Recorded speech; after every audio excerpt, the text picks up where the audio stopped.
every miter was perfect. I mean, he would probably dispute that, but from a young carpenter watching him,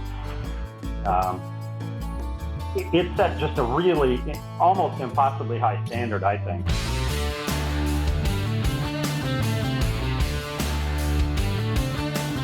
Welcome to the Fine Homebuilding Pro Talk Podcast, a regular discussion with building industry professionals. This is Senior Editor Patrick McComb. Today I'm joined by Twin Cities carpenter Brian Campbell. You can find the Fine Homebuilding Pro Talk Podcast and the original Fine Homebuilding Podcast at finehomebuilding.com/podcast. Brian, it is a pleasure to have you on the show. We've never met officially in person, but I can tell you I've been following your carpentry career for years, not exaggerating. It's a pleasure to have you on the show. How you been? Has the outbreak affected how you do your job as a carpenter? It has, and I'm happy to report that I'm healthy and my family's healthy. The family next door had COVID-19 run through the whole house and get everybody.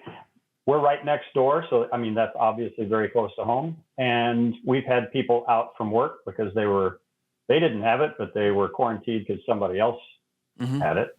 So we've had those disruptions, and of course your typical material availability issues that have gotten worse during this. And what specifically have you been finding in short supply? We've been lucky. Early on, it was treated lumber, and the pandemic slowed down some of the mills and treatment outfits that make treated lumber. We would end up getting a different size or a different length, or tweaking the design a little, but we've been able to keep moving. The pandemic has created not just some restrictions in supply, but it seems like obviously people weren't going to restaurants, so they wanted to sit out on their deck, and they didn't have a deck, so they added one, or they decided to spruce it up. They wanted to, strip the old decking off and put new composite decking on the deck or whatever.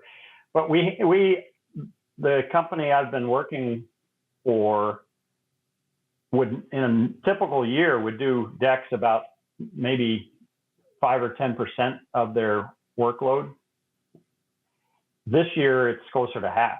So that's, a huge increase in that aspect of the work. And I think that companies that are only doing decks 5 or 10% of the time, that's not their bread and butter. They're not super efficient at it. And they're doing that as part of a bigger project. They're residing the house, or they're doing the kitchen and the patio door, and they're going to do the deck too. So they're not really a deck building company, and they don't have all the efficiencies built in to that. So if you switch from doing kitchens and bathrooms to doing, half of your workload building decks, you're going to struggle with profitability, I think, especially if the material costs are all a lot higher, and you're having to change your design a little bit on the fly. So yeah, I think it's a real challenging environment. And here, if you're doing a lot more decks and outside work, it makes sense. You don't have to go inside somebody's home. So, and you're building them an outdoor living space. All of those things make sense. But here, the climate isn't real accommodating, So we'll talk more about that in a little bit. Yeah, so have you heard from your fellow tradespeople in the Twin Cities area that they're busy too?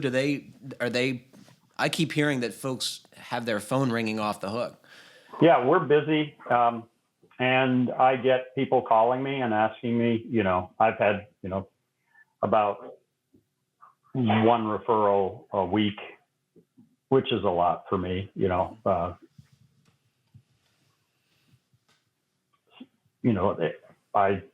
I'm busy and everybody I know is busy. So can you please tell me a little bit about your business? You mentioned that you work for a couple of, I know at least a couple of builders, but do you take on your own projects similarly? Actually, what I've ended up doing, I still have that Facebook page for my finished carpentry subcontracting business, and it's got a lot of followers.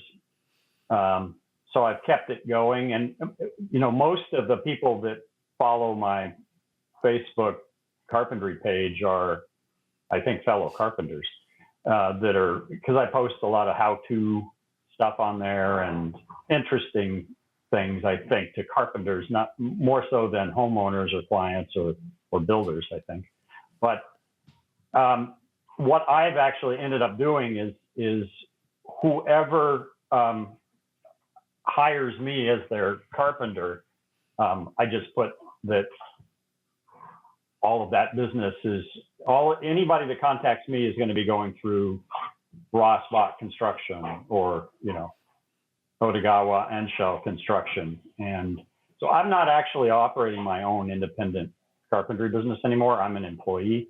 And it's just turned out that for me, I don't really enjoy, all of the business side contract stuff.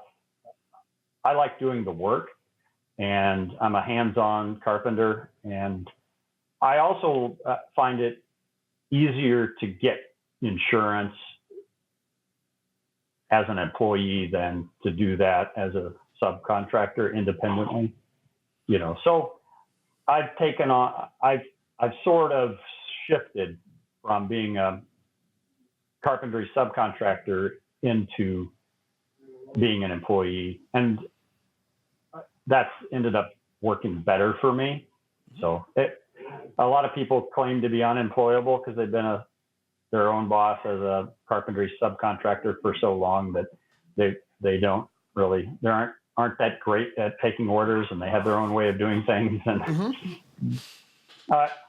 I do have my own way of doing things, but I actually do enjoy being an employee more than being my own boss, actually. And how did you learn the craft? I mean, I see you doing all kinds of things, right? From rot repair to roofing to very fine finish carpentry. How did you get your carpentry chops? I got into carpentry as a summer job. I think I had studied forestry at Colorado State, and I realized that at that time that most forestry jobs were seasonal, and I got married and started a family, and it was no longer awesome to take a job in Montana or end up in Idaho or California or wherever the forestry seasonal job was. Mm-hmm. So I got a teaching certificate and was teaching science, and I thought that I would be doing just, forestry jobs in the summer, and I did some of that. But I also ended up working as a carpenter in the summers.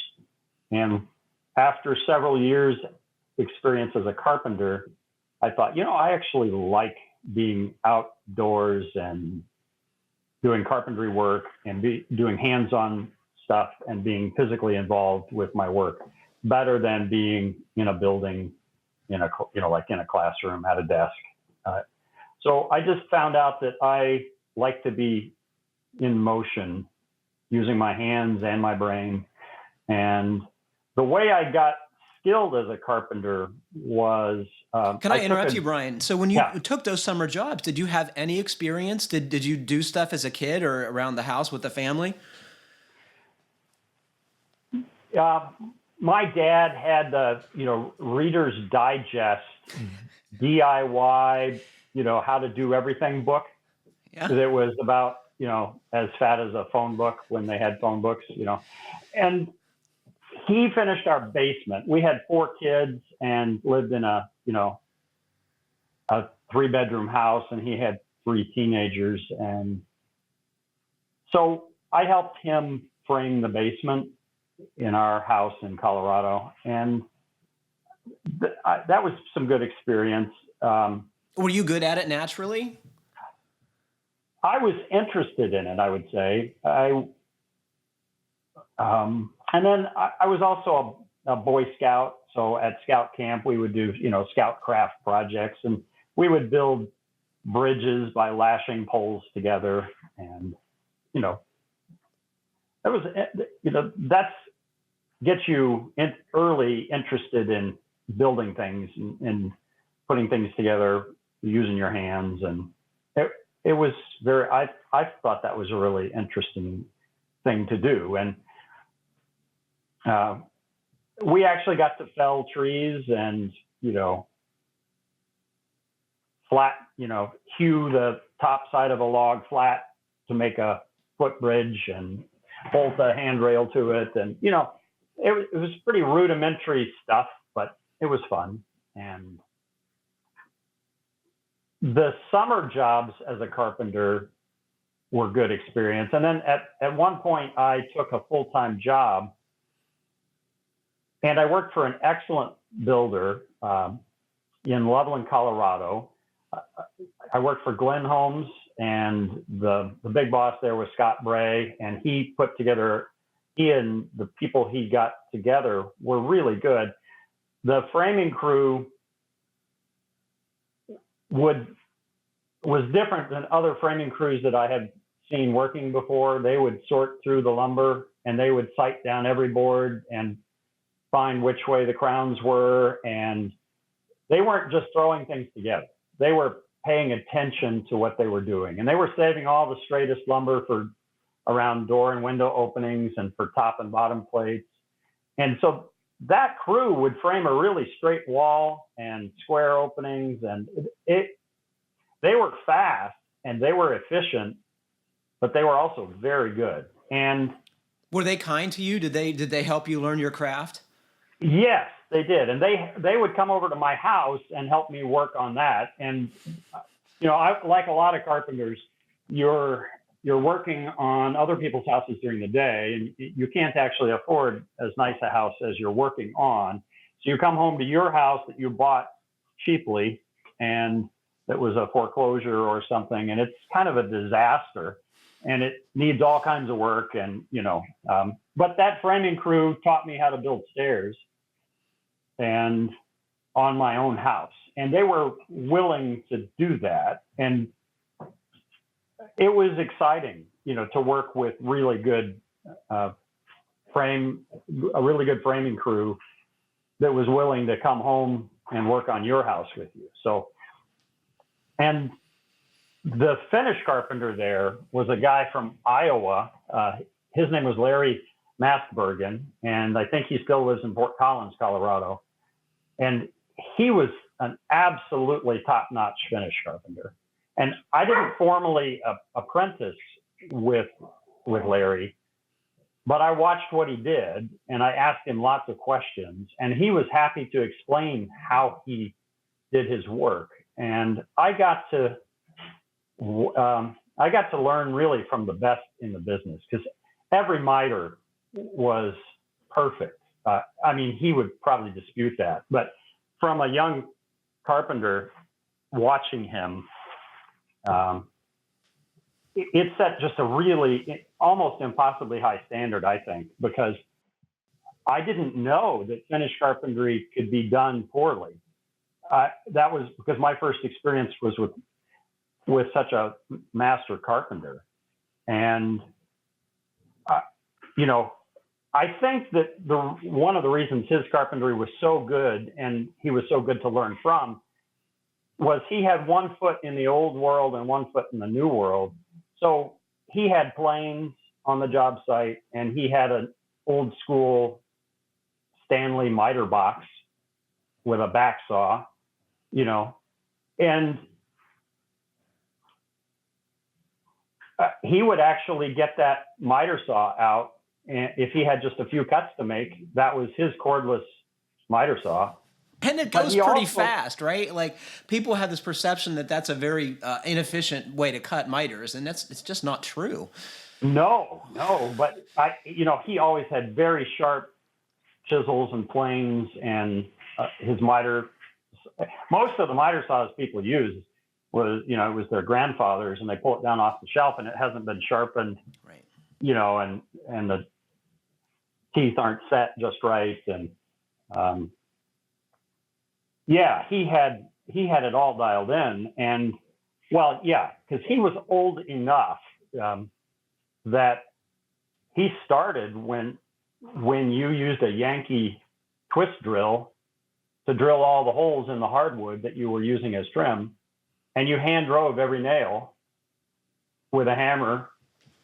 So he had that background, and he said when he first got nail guns, he was very disappointed because he didn't make any more money. It was a lot faster, but everyone wanted everything done a lot faster. So he thought, wow, I'm going to make money hand over fist with this thing. But everybody adopted that technology, and everybody was on the same playing field, so. It's a very different pace of carpentry, right? It's if you like the feel of pounding nails, it would be a disappointment, I suspect. Right. I don't know if originally, those old Paslow pneumatic and Senko pneumatic guns were that much easier on your body than because they weighed 15 nails, pounds. They weighed as much as modern framing guns, those ancient finish nailers, I think. But yeah, it was good to learn from somebody who knew how to tune up their miters with a low angle block plane, and he also adopted every new technology. So he was the first one to have a Hitachi sliding miter saw, and he also had the big 15-inch Hitachi miter saw for cutting large crown nested. And he was really a great exposure. He did have an old Craftsman table saw that was a contractor saw before there were portable saws. And that was a portable saw. It was considered portable, but he took the motor. It had a big, huge, heavy motor hanging off the back of the saw. So he'd bring his table saw in like 2 trips, because he took the motor off of it and would carry the table saw in and set it up. That's got to save 40, 50 pounds, right? And then he'd run back out to the truck and grab the motor and carry that in. And, so it's a little more complicated than just grabbing a little portable DeWalt table saw that we kind of take for granted. Do you feel like you embrace new technology readily, like your mentor? Somewhat. I like to think I do, and but I also have a bit of a allergic reaction to some crazes that I think a lot of younger carpenters easily adopt. Do you think that's changed with passing years? Were you more readily, were you an early adopter earlier in your career? I think probably. But I think skepticism is also healthy. And you and I have talked about those tool carts, and I'm sure you'll get to that, but that's sort of my anti-Festool Sustainer, anti-Milwaukee Packout answer. And, a lot of carpenters now have kind of walled themselves in with plastic stackable toolboxes. And so I have a little bit of an aversion to that. And what's your resistance? Well, I just think that, Jim Tolpin's Toolbox book, if you thumb through there, the toolboxes carpenters would build for themselves. They would open it up and they could see and reach every tool they needed. And some of those open tool totes that old school carpenters had, they were set up so that they could see and reach every tool they often used. So a lot of the new systems, you have to open a door or a drawer or a box and you waste a lot of effort stacking and unstacking boxes, opening and closing doors and drawers and toolboxes, and I think it's worth questioning that, and it's worth exploring what really is the most efficient way to store and move your tools and access them. And am I wasting a lot of time just opening and closing boxes? And so your solution are plywood chests with pull-out drawers, right? And some of them are open, but they're all on casters, and they work. And we'll talk about your truck in a little bit, but yeah, you wheel them right into your work area, and you make a point saying that you can empty your truck in about 15 minutes completely of everything. So all of this stuff are in these modular custom boxes. And can you talk about how that works, please? Right. Yes. The basic idea is that, well, it's interesting. Initially, I know a lot of these toolbox systems now do have drawers, and you can get guides that allow you to slide the boxes out. So you slide the box out, you open the box, and you can get to your stuff. And I had both sustainers and rigid toolboxes and some Milwaukee stacking boxes. And I didn't have all the drawer slide out systems. And I thought, I can make my own, right? So initially I was just trying to decouple the boxes and make it so that I could reach for and slide out any box I wanted without having to unstack them. So for lack of a better description, you wanted to make shelves to put these plastic toolboxes on. Right. I just wanted to be able to separate them from each other and have them on a shelf and be able to just slide out any one of them I wanted without having to unstack them all. And so that was the first goal. And so I figured out a spacing that would work with Festool, Thanos boxes, and Milwaukee and rigid. And once I did the math to figure out the spacing for my shelves, I wanted to plow dados in the sides of my tool carts that worked with all those brands, and that I didn't have to do custom spacing for each line of toolboxes that I had. Anyway, I figured out a spacing that worked really quite well with those three brands of boxes that I had. And I built my carts, and I, unstacked them and decoupled them from each other and put them on their independent individual shelves. So that was the first iteration of these tool carts. It was really just toolbox storage. But then I realized that if I put tool holsters, if I had a way to take the tools I use most and put them at my fingertips at the top of the cart, I could see and reach any tool I want quickly.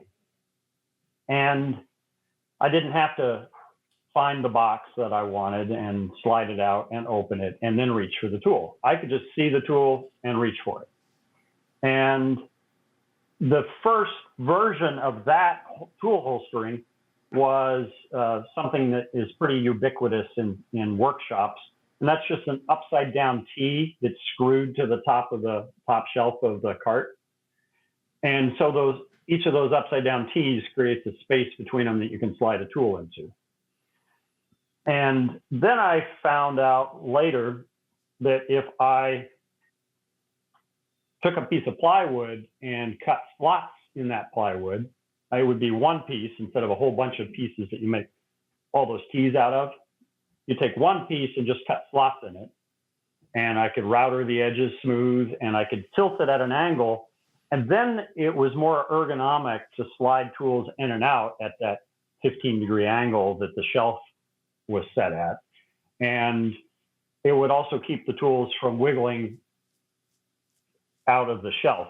So it kept the tools in place by having them set at an angle. So anyway, I keep, I'm on about the third version of these carts now, and I keep fine tuning how I build them and how they work.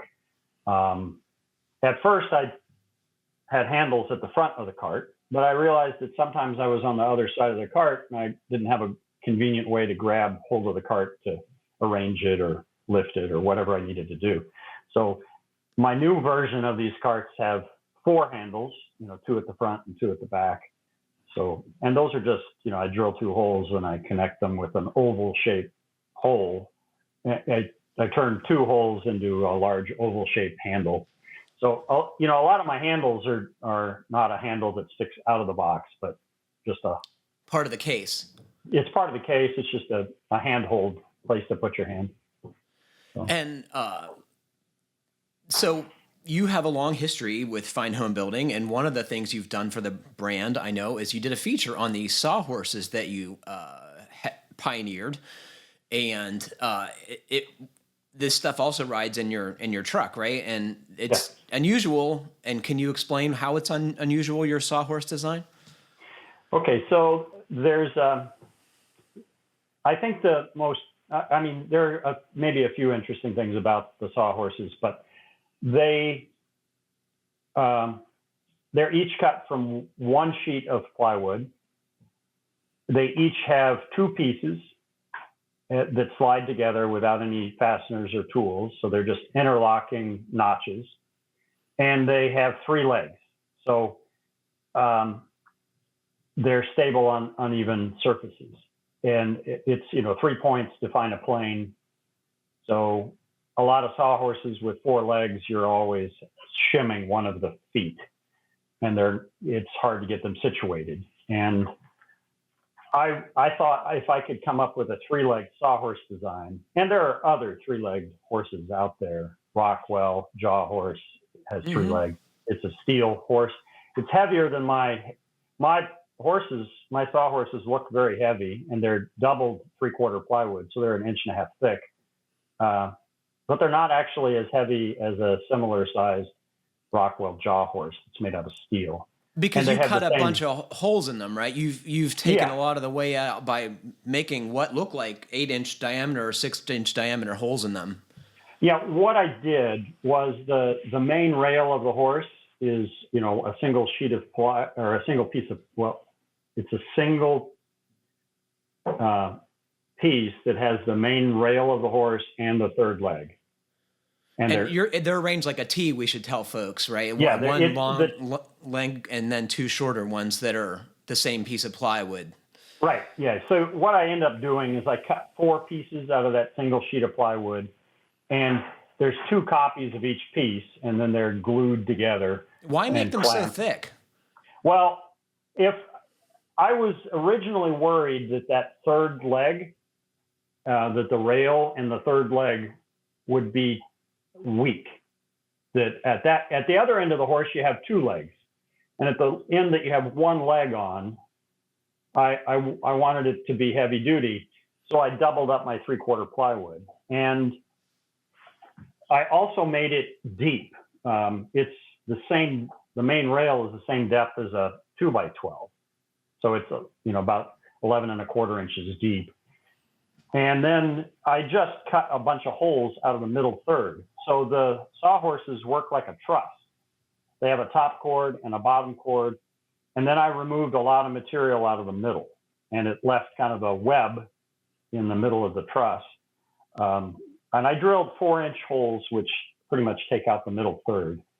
And they're on 1-foot centers. And then I did dog holes, 3 dog holes on 1-foot centers. And then I did slots on 1-foot centers. So I removed a lot of the material from the middle 3rd of that rail. And that made them both lighter and easier to grab. And then, like a lot of things I do, people think, oh, that's a brilliant design. But you just start with an idea. And then as you're developing that idea, you end up with something that was an unintended benefit I guess, instead of an unintended consequence. I always pretend I meant to do that when that happens to me. Well, I was trying to make them lighter, and then they were easier to handle. you had handholds all over the place. And those large holes were also places where you could hang tools in the horse instead of on top of it. Because as soon as you hang a tool by a rafter hook on top of a horse, you hang your circular saw up there or a nail gun up there on the main rail of the horse. Then you're carrying a sheet of 4x8 plywood and you're about to set it on the horse and you go, oh, my circular saw is on top of the horse and I'm holding a piece of plywood and I can't reach over there and take that tool off the horse to put the plywood there. So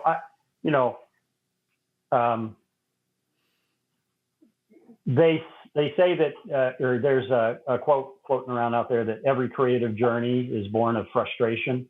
Mm-hmm. So you end up creating situations for yourself where you're like, this is stupid and I'm not happy with this. And you end up realizing that there's a solution to that. And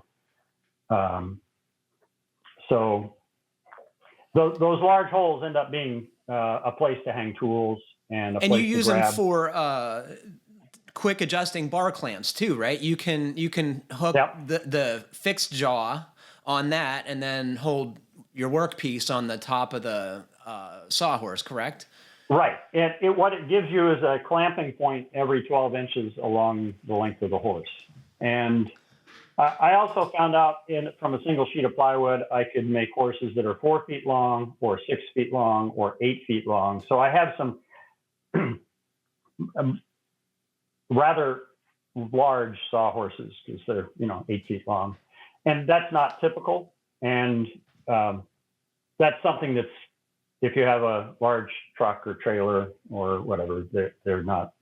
And they pack flat, so they don't take up that much room when you take them apart. But yeah, anyway, and I also, of course, figured out ways to hook the horses to each other with outriggers.